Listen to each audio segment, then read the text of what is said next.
মুখ্যমন্ত্ৰী ডক্টৰ হিমন্ত বিশ্ব শৰ্মাৰ বিৰুদ্ধে দিছপুৰ থানাত এজাহাৰ দাখিল বিৰোধী ঐক্য মঞ্চৰ সাম্প্ৰদায়িক বিষবাষ্প বিয়পোৱাৰ অভিযোগ তুলি এজাহাৰ দাখিল বিৰোধী ঐক্য মঞ্চৰ সাধাৰণ সম্পাদক লুৰিণজ্যোতি গগৈ সভাপতি ভূপেন বৰাৰ লগতে সাংসদ অজিত কুমাৰ ভূঞা ৰকিবুল হুছেইন বিৰোধী দলপতি দেৱব্ৰত শইকীয়াৰ সৈতে কেইবাগৰাকীও জ্যেষ্ঠ বিৰোধী নেতাৰ উপস্থিতিত দাখিল কৰা হয় এজাহাৰ মুখ্যমন্ত্ৰীৰ বিৰুদ্ধে ৰাজনৈতিক শালীনতা ভংগৰ অভিযোগ আইন আৰু সংবিধান ভংগৰ অভিযোগ বিৰোধী ঐক্য মঞ্চৰ 18টা ৰাজনৈতিক দলে আজি এজাহাৰ দাখিল কৰিছে আমি পুনৰবাৰ দৰ্শকসকলক জনাইছো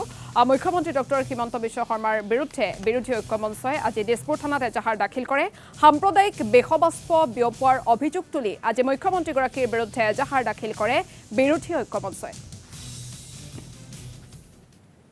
গণতান্ত্ৰিক প্ৰক্ৰিয়াৰে সংবিধানৰ নামত শপত লৈ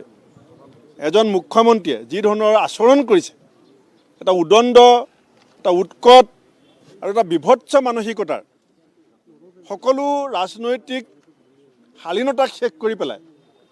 বিধানসভাৰ ভিতৰতো তেওঁ যি ধৰণে মোক কি কৰিব এই ধৰণৰ প্ৰৰোচনাসুলভ যিবিলাক মন্তব্য কৰিছে তাৰ পৰা এই কথা প্ৰমাণ হয়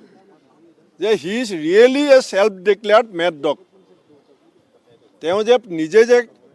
বিজেপিৰ ৰাজ্যিক কাৰ্যনিৰ্বাহক সভাত আনুষ্ঠানিকভাৱে ঘোষণা কৰিছিলে যে মই এটা পাগল কুকুৰ এই কথাটো যোৱা সময়ছোৱাত তেওঁৰ কথা বতৰা বিভিন্ন প্ৰৰোচনামূলক বক্তব্যৰ পৰা বাৰে বাৰে প্ৰমাণ হৈছে সেইকাৰণে আমি আজি দিছপুৰ থানাত আমি বিৰোধী ঐক্য মঞ্চৰ 18টা ৰাজনৈতিক দল আমাৰ সাংসদসকল আমাৰ বিধায়িনী দল আমি সকলোৱে এটা কেছ দিছোঁ তেওঁ কোনো সাংবিধানিক অধিকাৰ নাই তেওঁৰ কোনো নৈতিক অধিকাৰ নাই ক্ষমতাত থকাৰ তেওঁ মানসিক ভাৰসাম্য হেৰুৱাৰ কথাটোৱেতো প্ৰমাণ হৈছে বিধানসভাৰ মজিয়াত আৰু তেওঁ সেইকাৰণে আইনৰ শাসন সংবিধান এইবোৰ চব শেষ কৰিছে গতিকে আমি কৈছোঁ ৰাজ্যপালক আৰু ৰাষ্ট্ৰপতিক আমি এইটো আবেদন কৰিছোঁ যে অসমত অতি শীঘ্ৰে এনেকুৱা এজন অপৰাধীক শীঘ্ৰে বৰ্খাস্ত কৰক আৰু অসমখন বচাওক সেই কথাটোৱে আমাৰ দাবী আৰু আইনৰ শাসন প্ৰতিষ্ঠা কৰক সংবিধানৰ শাসন প্ৰতিষ্ঠা অসমৰ মুখ্যমন্ত্ৰীয়ে অসমত সাম্প্ৰদায়িক সংঘৰ্ষৰ সৃষ্টি কৰিব খুজিছে আৰু তাৰ কাৰণে বিভিন্ন সময়ত বিভিন্ন ধৰণৰ প্ৰৰোচনামূলক বক্তব্য ৰাখিছে কেতিয়াবা যদি লক্ষ্য কৰি লৈছে সাংবাদিক বন্ধুসকলক কেতিয়াবা কৃত্ৰিম বানপানী কেতিয়াবা জনসংখ্যা বৃদ্ধি কেতিয়াবা বিশ্ববিদ্যালয়ৰ গৰাকী বা উপাচাৰ্য বা প্ৰ উপাচাৰ্য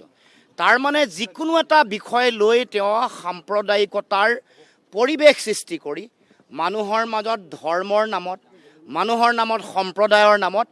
এটা সাম্প্ৰদায়িক পৰিৱেশ গোষ্ঠীগত সংঘাতৰ পৰিৱেশ সৃষ্টি কৰিব খুজিছে যাৰ কাৰণে আজি আমি এফআইআৰ দিছোঁ আৰু এফআইআৰ স্পষ্টভাৱে কৈছোঁ অসমত সাম্প্ৰদায়িক সংঘৰ্ষৰ সৃষ্টি হ'লে তাৰ কাৰণে জগৰীয়া হ'ব হিমন্ত বিশ্ব শৰ্মা আৰু এই যে সাম্প্ৰদায়িক পৰিৱেশ সৃষ্টি কৰিব খুজিছে বিভিন্ন ধৰণৰ ঘটনা পৰিঘটনাৰ কথা কৈছোঁ আৰু কৈছোঁ যে এইবোৰৰ যোগেদি তেওঁ মানুহক প্ৰৰোচিত কৰিছে বিভিন্ন গোষ্ঠীক তেওঁ বিভিন্ন ধৰণে বিভাজনৰ ৰাজনীতিৰ মাজলৈ ঠেলি দিব খুজিছে আৰু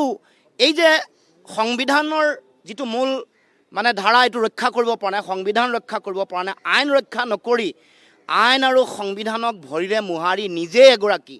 গোষ্ঠীগত সংঘৰ্ষ বা সাম্প্ৰদায়িক সংঘৰ্ষ সৃষ্টিকাৰী এগৰাকী